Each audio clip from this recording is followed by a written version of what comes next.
Hello বন্ধুরা, আজকের ভিডিওতে আমরা জানব বাংলাদেশের জনপ্রিয় বাউল কণ্ঠশিল্পী মমতাজ বেগম সম্পর্কে।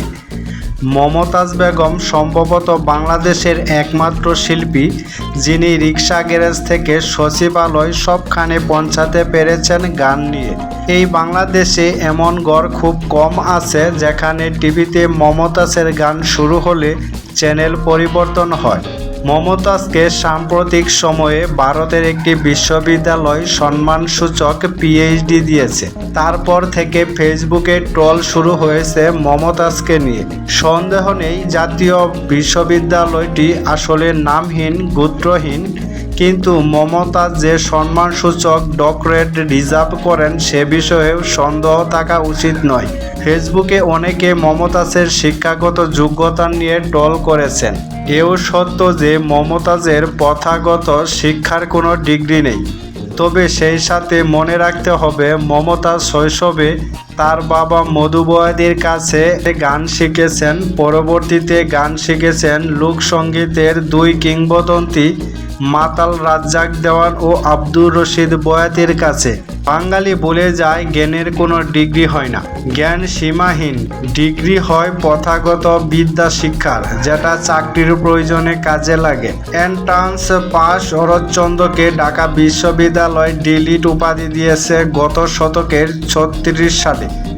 তখন কেউ তার শিক্ষাগত যোগ্যতা নিয়ে প্রশ্ন তোলেনি। এদেশের জাতীয় কবি যাকে বানানো হয়েছে সেই নজরুল ইসলাম এন্ট্রান্স পর্যন্ত পৌঁছাতে পারেননি।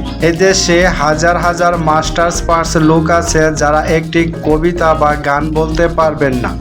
জীবনে হয়তো একটি কবিতা তিনি মন দিয়ে পড়েননি বা ভালো করে শুনেননি একটি গান।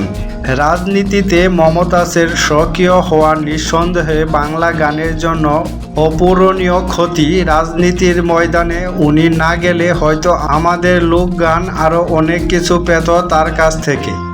মমতাজ বেগম 700-রও বেশি একক অ্যালবাম প্রকাশ করেছেন, যা গিনেস বুকে রেকর্ড তালিকায় স্থান করে নিয়েছে। প্রকাশিত অ্যালবামগুলোর অন্তত অর্ধেক হয়েছিল সুপারহিট। গ্রামগঞ্জে মুড়ি মুরগির মতো বিক্রি হয়েছে এসব অ্যালবাম। সিনেমার গান গেয়ে মমতাজ একাধিকবার পেয়েছেন জাতীয় চলচ্চিত্র পুরস্কার। মমতাজ বেগম এমপি হওয়াতে বাংলা গান তার দরাজ গলা থেকে যেমন বঞ্চিত হয়েছে, তেমনি বৃহদার্থে বাংলা গান চর্চার লাভ হয়েছে বিস্তর। শরীয়ত বয়াতিকে যখন গ্রেপ্তার করা হলো তখন সংসদে সবচেয়ে তীব্র প্রতিবাদ জানিয়েছিলেন মমতাজ। বাউলদের উপর দেশের বিভিন্ন অঞ্চলে হামলার ঘটনায় বরাবর সোচ্চার থেকেছেন মমতাজ বেগম। এই দেশে লোক সংস্কৃতি টিকিয়ে রাখার লড়াইয়ে মমতাজ মোটামুটি এক নিঃসঙ্গ শেরপা। আমাদের শহরের শিক্ষিত ছেলেমেয়েরা আজকাল মৌলবাদে আকৃষ্ট হচ্ছে, কারণ আমাদের শেকড়ের সাথে তাদের যোগাযোগ কম। বাংলার বাউলদের একতারা তাদের কানে পৌঁছায় না। জারি সারি, বাওয়াইলার, মুর্শিদি, মারফতি, ভাটিয়ালি ইত্যাদি লোকসঙ্গীতের নানাবিধ রত্ন আমাদের নতুন প্রজন্মের কাছে পৌঁছে দিতে আমাদের দেশের বিভিন্ন অঞ্চল থেকে উঠে আসা আরও অন্তত 10 জন মমতাজ দরকার। মমতাজের উঠে আসার লড়াই খুব সহজ ছিল না। দরিদ্র বাবার সন্তান ছিলেন।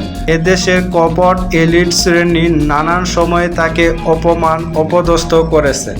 গ্রাম্য, অশিক্ষিত, অশ্লীল ইত্যাদি অপবাদ দিয়ে কিন্তু মমতাজ কখনো থেমে যাননি। বাংলা গানের সৌভাগ্য যে মমতাজ থামেননি। রাজনীতির মমতাজ নিয়ে দ্বিমত থাকতেই পারে। রাজনীতি বিষয়টি মূলত বিভিন্ন মতের লড়াই। রাজনীতিতে গণতান্ত্রিক ও গঠনমূলক ভিন্ন মত আখেরে দেশের জন্য ভালো। তবে বাংলা লোকসঙ্গীতে মমতাজের যে অবদান তা অনন্য। এ বিষয়ে ভিন্ন মত থাকার অবকাশ নেই। গত 3 দশকে বাংলা লোকগানকে তিনি অনন্য উচ্চতায় নিয়ে গিয়েছেন।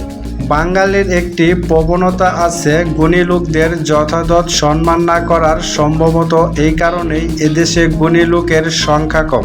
আফসোসের বিষয় এই যে মমতাজ বেগমকে সম্মানসূচক ডক্টরেট ভারত থেকে পেতে হলো, অথচ এই দেশে 47টি সরকারি বিশ্ববিদ্যালয় আছে। বাঙালির সংস্কৃতি রক্ষায় তারা নানাবিধ হাতি ঘোড়া মারেন। আমাদের বিশ্ববিদ্যালয়গুলোর শুভবুদ্ধির উদয় হোক এই কামনাই করি। আমাদের গুণী লোকেরা আমাদের দেশের সম্মান লাভ করুক